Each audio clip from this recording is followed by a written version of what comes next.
জুলাই যোদ্ধা শরীফ বিন ওসমান হাদিকে হত্যাচেষ্টার নেপথ্যে কোটি টাকার মিশন কাজ করেছে। পুরো ঘটনায় মাস্টারমাইন্ড মোহাম্মদপুরের এক সাবেক কাউন্সিলর। মিশন সাকসেস করতে বিভিন্ন দায়িত্বে নিয়োজিত ছিল অন্তত ২৫ জনের একটি গ্রুপ।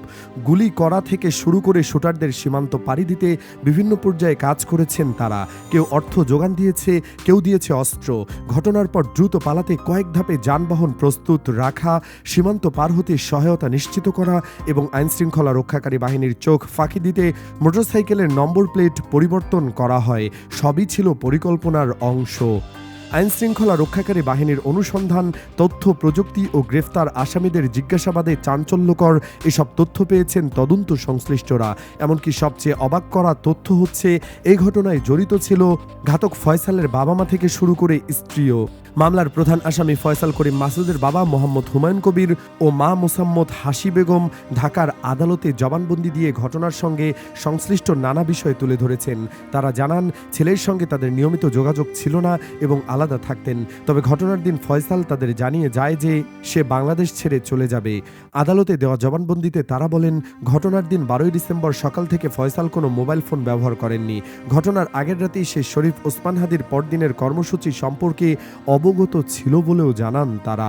ফয়সালের ব্যক্তিগত জীবন সম্পর্কেও তথ্য দেন তার বাবা মা। তারা বলেন, ফয়সাল ৩টি বিয়ে করেছে এবং একজন বান্ধবীর সঙ্গেও তার সম্পর্ক ছিল।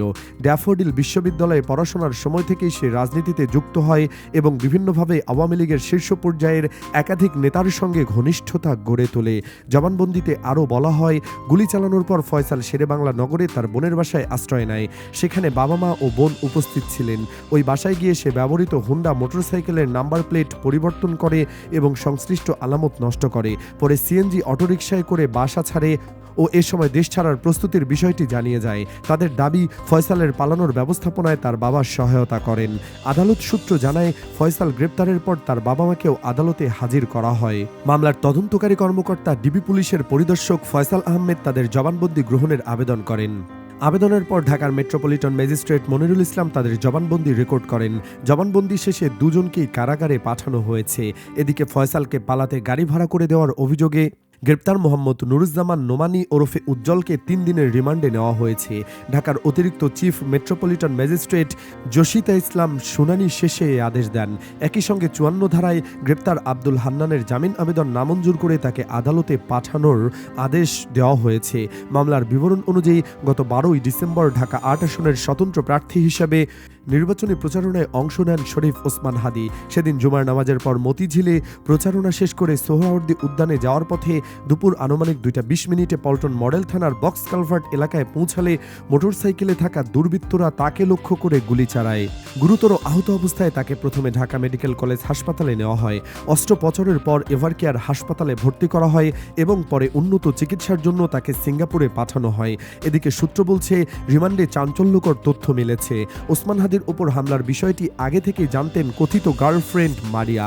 ঘটনার আগের রাতে অর্থাৎ বৃহস্পতিবার রাতে ফয়সাল ও আলমগীর সাভারের গ্রিন জোন রিসোর্টের ২০৪ নম্বর রুমে রাত্রি যাপন করেন। সেখানে ছিলেন ফয়সালের কথিত বান্ধবী মারিয়া আক্তার লিমা। ওই রাতে ফয়সাল তার বান্ধবীকে বলেন, কাল এমন কিছু হবে সারা দেশ কাঁপবে। শুক্রবার সকাল ৮টা ২৭ তারা রিসোর্ট ছেড়ে একসঙ্গে ঢাকায় আসেন। মারিয়াকে ৩,০০০ টাকাও দেন ফয়সাল। রিসোর্টের ম্যানেজার রফিকুল ইসলাম যুগান্তরকে বলেন, সিয়াম নামে রিসোর্টের এক কর্মচারীর মাধ্যমে তারা ৪,০০০ টাকায় রুম বুকিং দেন। গ্রেফতার আসামিদের জিজ্ঞাসাবাদে পাওয়া তথ্য বলছে, শুক্রবার দুপুরে হামলা চালানোর সময় ব্যবহৃত মোটরসাইকেলের নম্বর প্লেটটি ছিল ভুয়া। ঘটনার পর ফয়সাল ও আলমগীর চলে যান রাজধানীর আগারগাঁওয়ের কর্নেল গলিতে বোন জেসমিনের বাসায়। সেখানে ফয়সালের বাবা হুমায়ুন কবিরও উপস্থিত ছিলেন। তিনি মোটরসাইকেলের নম্বর প্লেট বদল করে আসলটি লাগিয়ে দেন। ফয়সালকে পালাতে গাড়িও ডেকে দেন তিনি। এছাড়া স্ত্রী শাহেদা পারভিন সামিয়া তার ভাই ওয়াহিদ আহমেদ শিপুকে দিয়ে বিকাশে ফয়সালের কাছে মোট ৪০,০০০ টাকা পাঠান। জিজ্ঞাসাবাদে স্ত্রী সামিয়া দাবি করেন, তিনি ওসমান হাদির উপর হামলার বিষয়ে কিছুই জানতেন না। ফয়সাল নিয়মিত বাসায় থাকতেন না, তিনি ফয়সালের দ্বিতীয় স্ত্রী বলে জানান।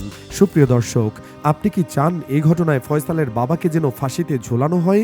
কমেন্ট বক্সে জানিয়ে দিন আপনার মতামত। ধন্যবাদ।